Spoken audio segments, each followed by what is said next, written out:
Dan LAMOTHE, Washington Post. The U.S. Special Forces team caught in a deadly ambush 3 weeks ago in Niger did not request help from nearby French forces for about an hour after the firefight began near a village the Americans had visited during a reconnaissance mission several hours prior, the Pentagon's top general said Monday. It then took the French another hour to get fighter jets over the American troops, according to a new timeline provided by Gen. Joseph Dunford, chairman of the Joint Chiefs of Staff. The disclosure doubles the amount of time the U.S. troops were believed to have fought without significant additional help. This is a very complex situation that they found themselves in, and a pretty tough firefight, Dunford said. 4 U.S. soldiers were killed, and 2 others were wounded in the battle on October 4. 5 Nigerian troops also died. The mission has ignited a political firestorm, raising questions about the U.S. military's broader mission in Africa and why one of the fallen soldiers, Sergeant David Johnson, was not recovered for 2 days.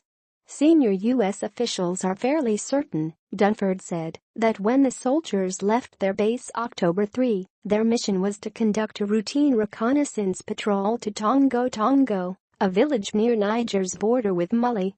Less clear is whether they deviated from that task, whether they had adequate communications to call for help, and how Johnson wound up missing. An ongoing investigation aims to answer those questions, Dunford said. What tactical instructions a commander on the ground gave at a given time to cause the units to maneuver, and where they may have been when Sergeant Johnson's body was found, those are all questions that will be identified during the investigation, he said, acknowledging the growing perception, both among the American public and lawmakers on Capitol Hill, that the Pentagon has not been forthcoming about the incident. Several members of Congress have called for a hearing on the Niger operation, even after Defense Secretary Jim Mattis went to Capitol Hill last week to discuss its details with Senator John McCain, our Arizona, chairman of the Senate Armed Services Committee. Dunford said that about 50 militants affiliated with the Islamic State launched the ambush in the middle of the morning as the U.S. Nigerian patrol, comprising 12 Americans and 30 Nigerians, headed away from the village en route back to their base. The militants were armed with machine guns, small arms and rockets, he added. There are no indications U.S. troops requested help for the first hour, Dunford said. Once they did, a U.S. drone arrived overhead within minutes, he added, and it captured video of the fight below. It took another 30 minutes to launch the French Mirage fighters that came to soldiers' defense, and an additional 30 minutes for them to arrive on scene, Dunford said. So the soldiers were on their own for about 2 hours. The Pentagon had said previously that jets were overhead within 30 minutes of the request.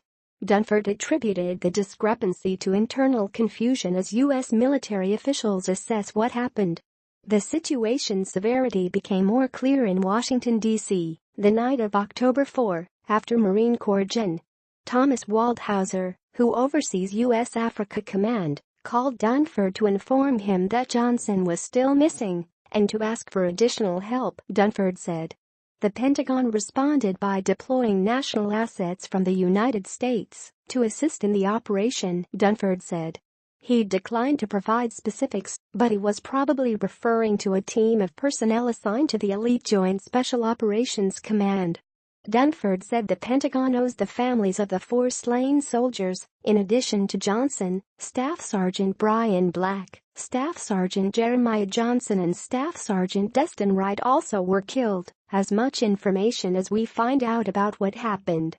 Despite the alarm over what transpired in Niger, the United States is unlikely to significantly shift its mission there, one of several countries where the Pentagon has long trained African forces to counter terrorism. There were about 800 U.S. troops in Niger at the time of the incident, and U.S. operations there already have resumed, Dunford said.